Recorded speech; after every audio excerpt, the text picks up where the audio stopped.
Greetings, everyone. This is Rock and Roll Spock Nation with the Weekly Comic Book Roundup. We've covered most of this week's books, and now it's on to the last batch for the week. Kicking things off, we've got Savage Spider-Man number 3. So, where we left off, Zemo had managed to call in a group of a cadre of Zemo loyalists within Hydra to save him to rescue him from the island he was stuck on with the Savage Spider-Man. In doing so, he wiped out Savage Spider-Man's tribe, and as Savage Spider-Man is a bit more animalistic, he basically kind of got the he basically cowed Savage Spider-Man to seeing Zemo as the alpha. Meanwhile, the Immaculatum has initiated a test of their plan on Memphis, Tennessee. Shoo.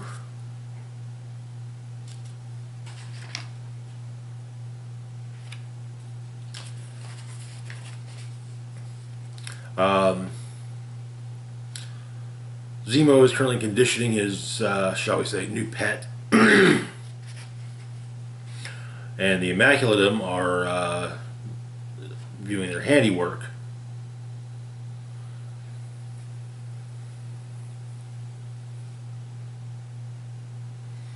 A police officer approaches, who seems to be unaffected by the Immaculatum's weapon, comes to speak with them, asking if they're superheroes or some such. When Zemo's troops show up and open fire, and at the same time, Zemo unleashes his pet spider on them as well.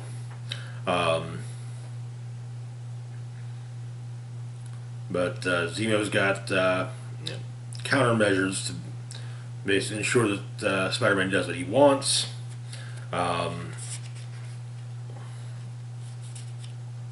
The fight continues with, in fact, one of Zemo's major allies leading the charge against the Immaculatum. Spider-Man is having odd visions, though.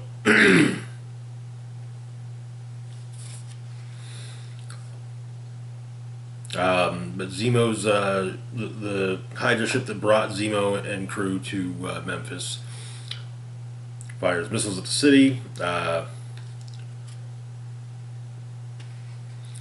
Spider-Man does what he can to stop the missiles from hitting the city, but one of them does manage to get loose, so he grabs onto it.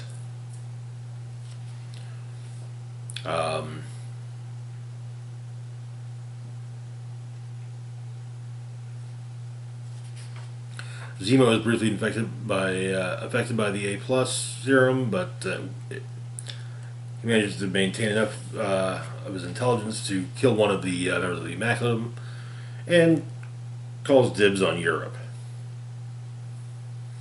stating that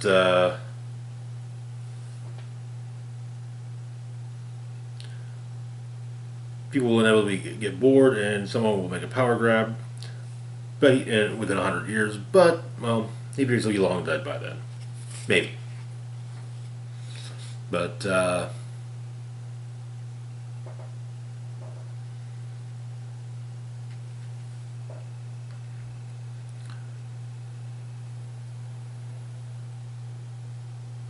Spider-Man is seemingly left for dead, and his body seems to cocoon itself.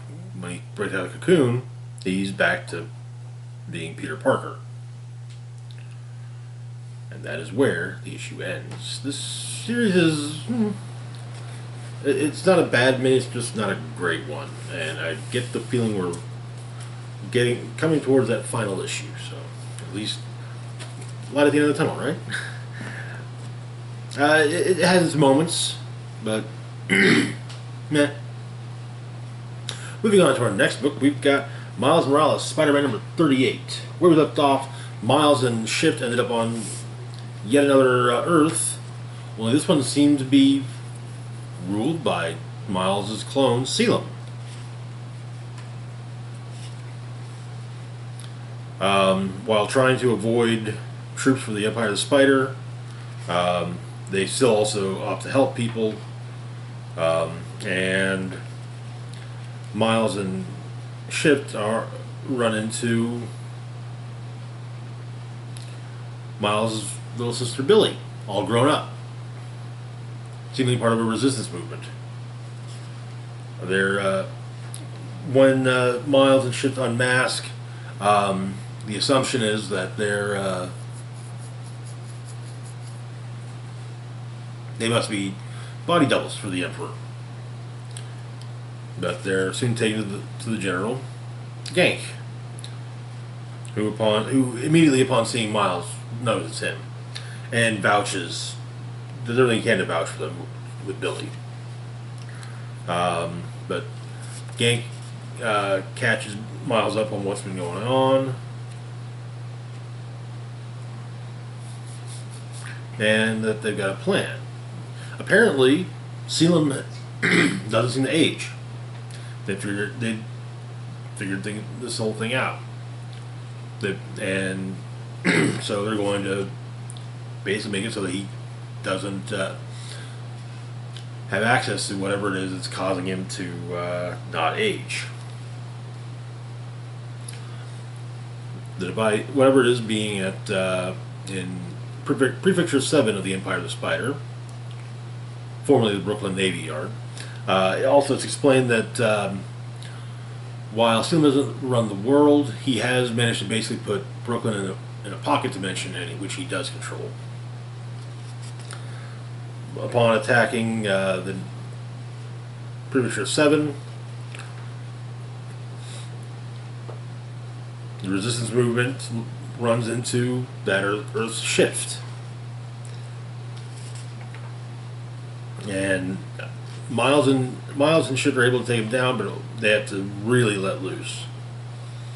They go through a door, which presumably should have the device that's keeping Selim young.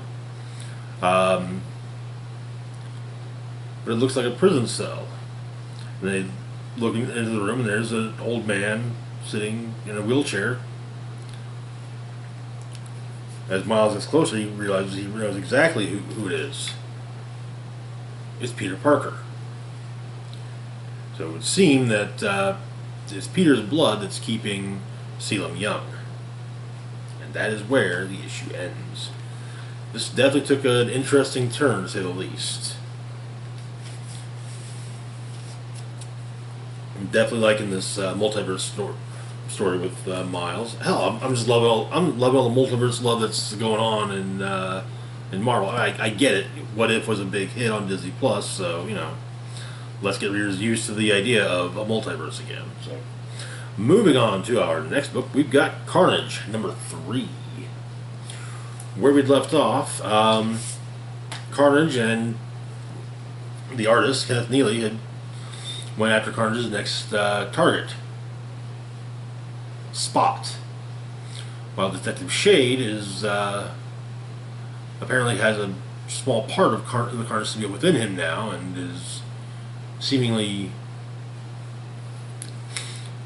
doing much. Is seemingly in much better physical shape than he was previously, but he is hearing a voice in his head.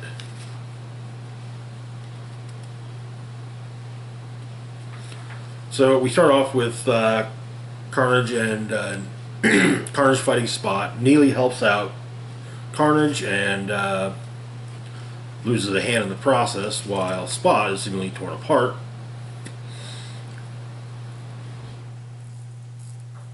And he takes Carnage takes one of Spot's spots to utilize.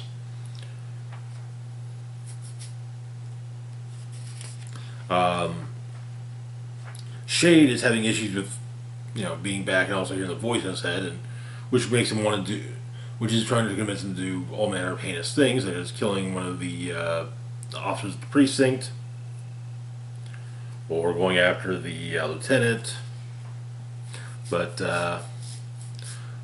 he goes to a motel to investigate things, but his partner informs him he's not. So they're since costumes aren't their beat, they're not supposed to touch this case anymore. But turns out that Shade's got some serious anger issues, but the voice identifies itself as being Cletus. And Cletus explains that from the looks of it, the symbiote is following a plan that he had, and he directs Shade to go to the Fuertes Astronomical Observatory in Ithaca. And the symbiote explains the whole thing, where he apparently saw one of the scientists there. He saw talking about Einstein and Rosen bridges and beyond binding particles across dimensions. So you want to see how far the plan was there, but then Null showed up, and then Eddie killed Null and became the new King in Black, and so. But the machine gets turned on, and just before Neely and Carnage are about to go through, Shade shows up to stop them.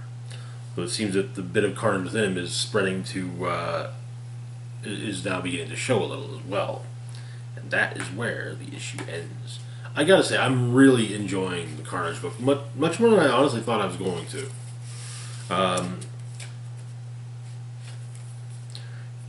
I think largely it's just because of the focus. While Carnage is the primary antagonist, he's not the main character, so he's not the focal character. So that is pretty cool. Anyway, moving on to our next book, where we now shift gears to DC Comics, we've got Batman 2022 Annual. So this issue honestly just plays like a pilot issue. It's basically a zero issue for an upcoming series. So, as shown in recent Batman issues, Ghostmaker is running Batman Incorporated, since Bruce Wayne can't do it himself because, he's broke. So we start off with a flashback to Bruce and Ghostmaker's training days of learning everything they could, taking on a group of gunmen in Madrid. Bruce suggesting the idea of, hey, why not? We should, we can't just leave. We can't just go to a city, clean it up, and then move on. We got to leave people there. We got to give people the tools to keep the city, clean. Then at an undisclosed location now, the various Batman of the world arrive. And it turns out that Ghostmaker looked into who all was in Batman Inc., figuring that at some point, as apparently Batman approached Ghostmaker with offering basically saying, hey, I want you to run Batman Incorporated, but yeah, Ghostmaker's not having it, not interested. But he explains that once Bruce gets a bee in his bonnet, it never really truly leaves. And so he found out who was in Batman Inc. and basically, looked into fought each of them to see, what he'd be working with.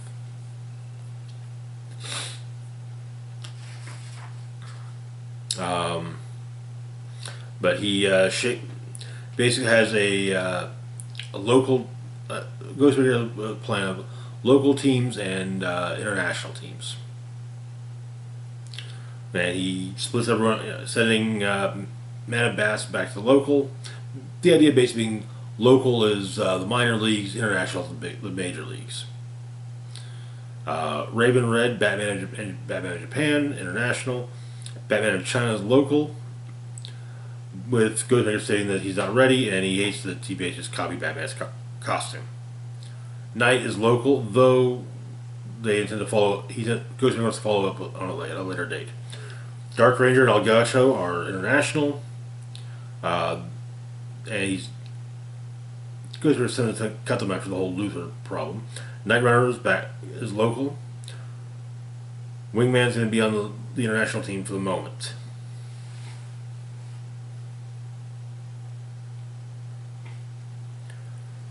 And then he intends to meet with the international team in 2 hours. Meanwhile, also at this location, however, Clown Hunter is going through additional training and chafing at the training he's receiving from Ghostmaker.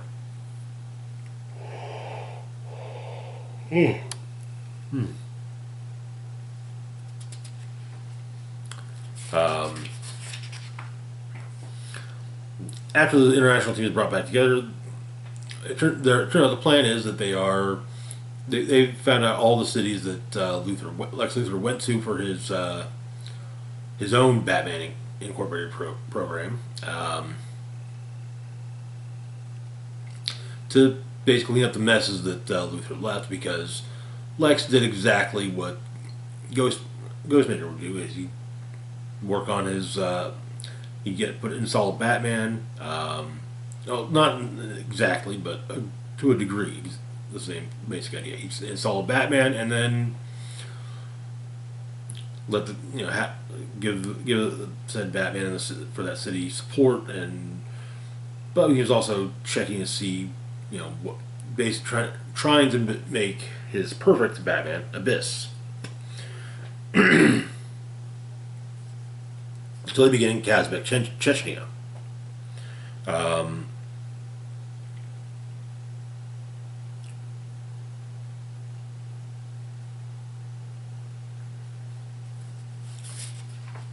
They split up into groups, and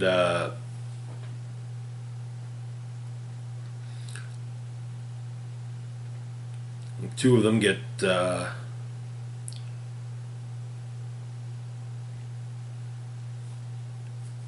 found out by the locals, but Ghostmaker catches up to them, finds out what's happened with a scientist who used to work at the prison, explaining that Lex showed up and Luce made what he called a gray wolf. Gray wolf just caused his solution to the crime problem was that had suddenly erupted was put everyone in prison. This guy also theorizes that Luthor made the crime problem, facilitated the crime problem in the first place, so he could come in and give them a solution. And then he was gone. So they check the prison, and they find prisoners, including children, locked in cells.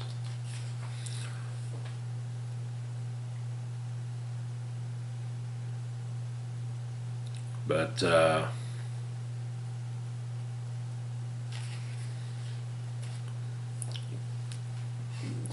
Ghostmaker's Icon computer manages to check into, look at everything, and finds out that it seems all the prisoners have trace amounts of Lazarus resin, which heightens their aggression. This is revealed just as Clown Hunter opens the cells. And so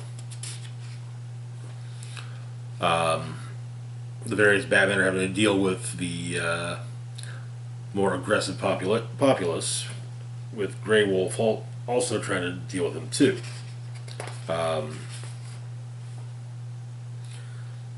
But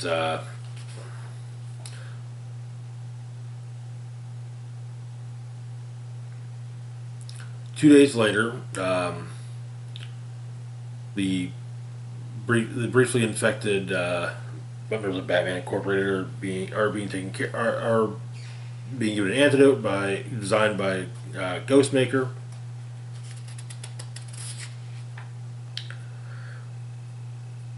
And seem to be doing just fine.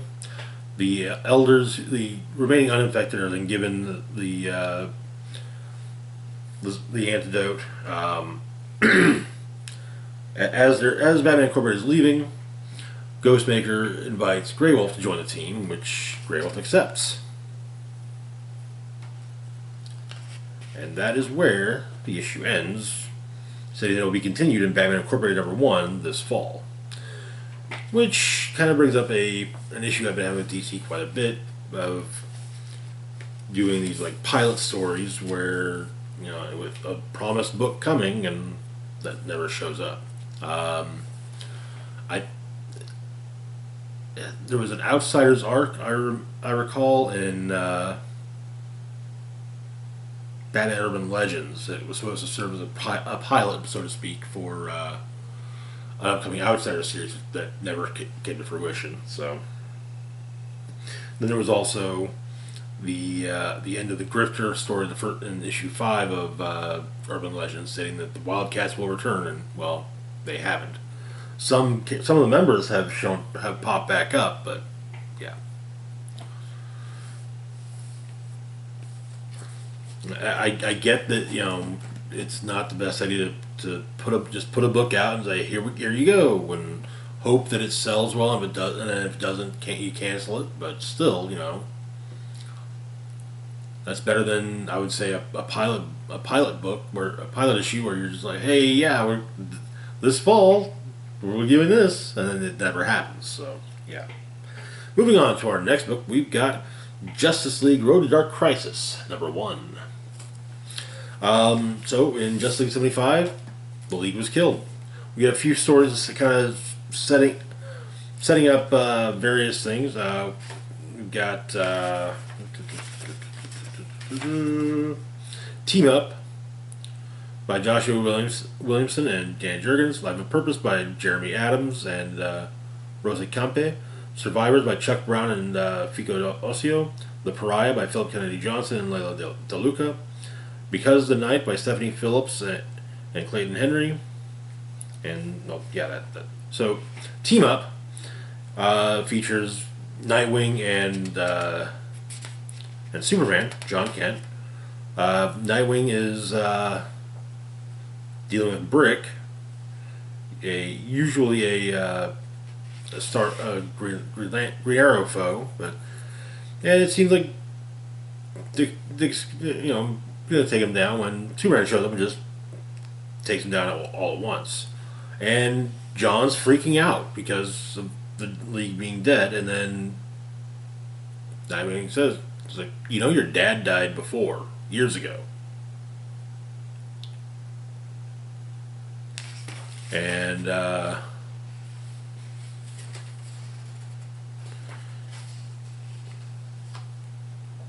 so Nightwing takes John to lunch, tells him about the aftermath of the death of Superman. Explaining at Superman's funeral, Batman has such a matter-of-fact attitude about Superman's death. Didn't want to know how he really felt. But Superman suggests forming a new Justice League, but Nightwing says they don't need to, because the League, this Justice League are coming back. The Justice League are coming back, and John points out, what if they don't this time? People don't always come back, do they? And Nightwing is thinking of Alfred and his parents. No, not really, but.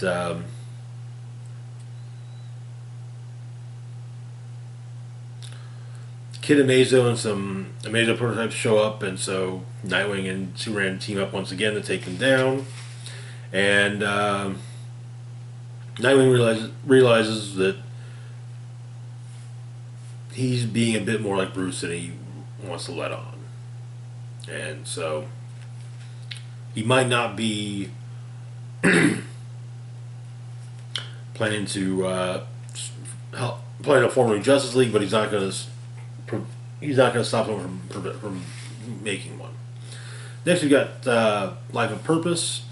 Wallace West and Wally are discussing Barry's disappearance. Apparently, Barry's been gone for a while. Iris didn't really. He was like, it happens. Sometimes he disappears, and when he comes back, it's like nothing. So, but plus the words. So, Flash and Kid Flash are basically trying to pick up the slack for Barry. They make a race, and then Martian Manhunter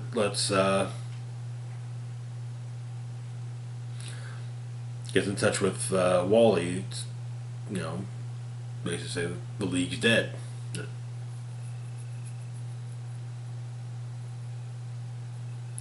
And Cobra's doing everything in DC, and so Wally rushes off to take care of it.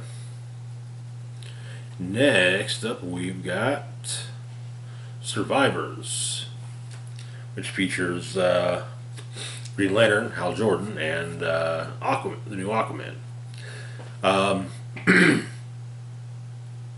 Hal's chasing an alien through Earth and tries to get the League's attention, but no one's listening. The creature he's chasing ends up in the ocean, goes towards Atlantis, and Jackson Hyde, Aquaman, goes to fight it off with Green Lantern bringing an assist, and this is how Hal finds out that the League is dead.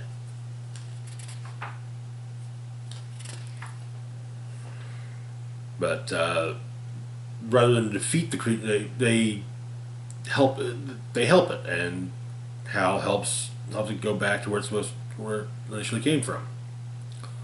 Next up, we've got the Pariah. This is kind of just dealing with how Pariah was recruited by the Great Darkness. And it's rough. It includes basically Great Darkness created visions of his wife and children, whom he's constantly trying to go from Earth to Earth to find, but with no luck.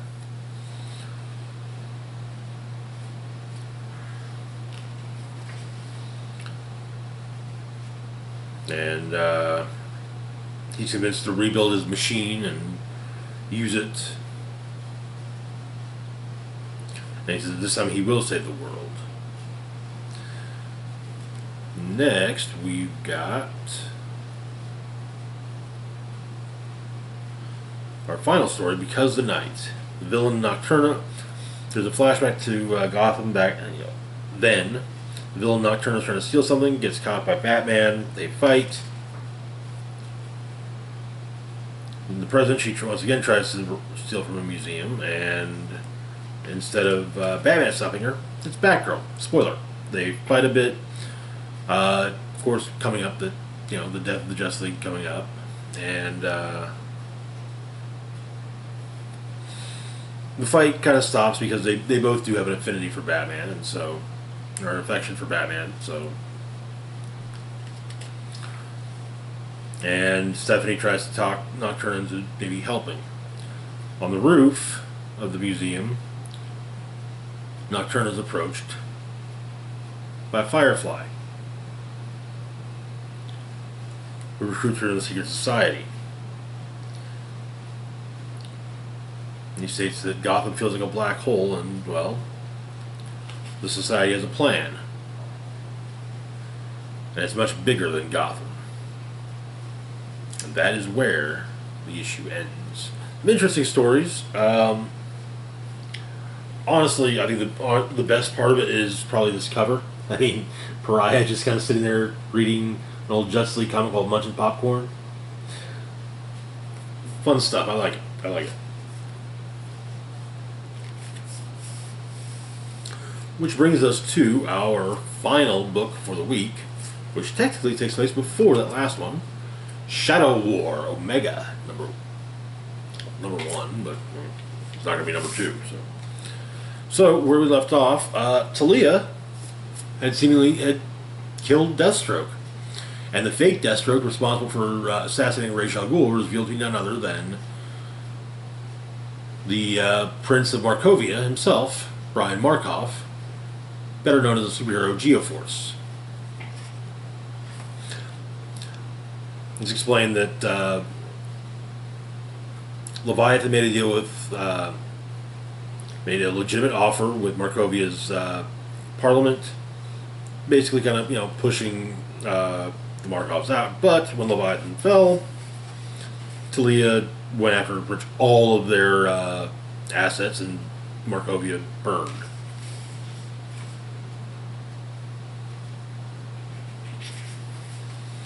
And so he decided that why not kill two birds with one stone.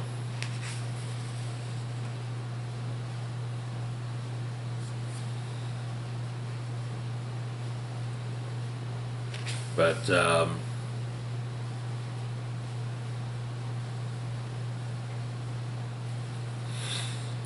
big fight with Black Canary showing up to pull the cavalry bit right quick for a moment.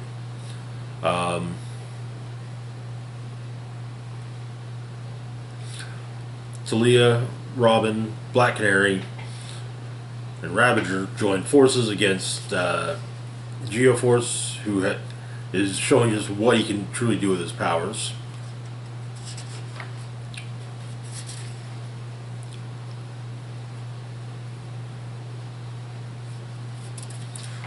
But it's a multi-pronged attack, and they do eventually manage to take down and talk down Geoforce.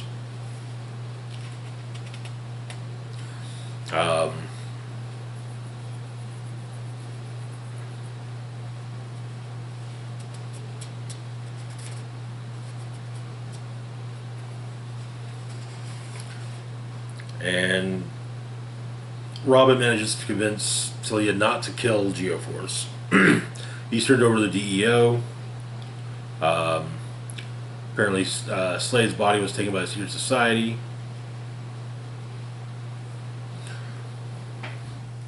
Angelbreaker escaped with the remains of the demon's sword, or demon's shadow. Kept herself secret for years, so finding her will be difficult. Black Canary said she would look into it. Ghostmaker will continue on Batman Incorporated. And Talia turned herself over to the DEO as well.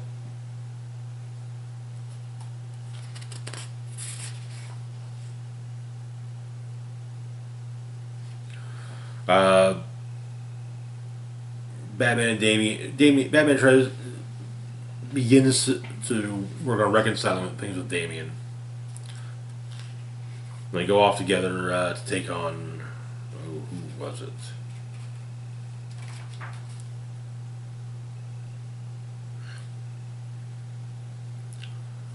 Killer Moth and Firefly.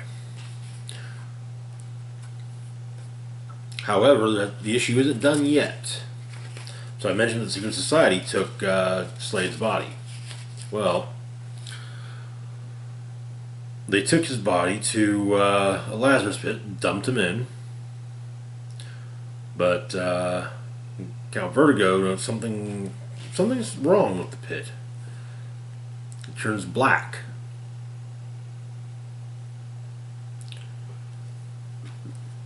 And when Deathstroke comes out of it, it's noted, one, that his eye didn't heal.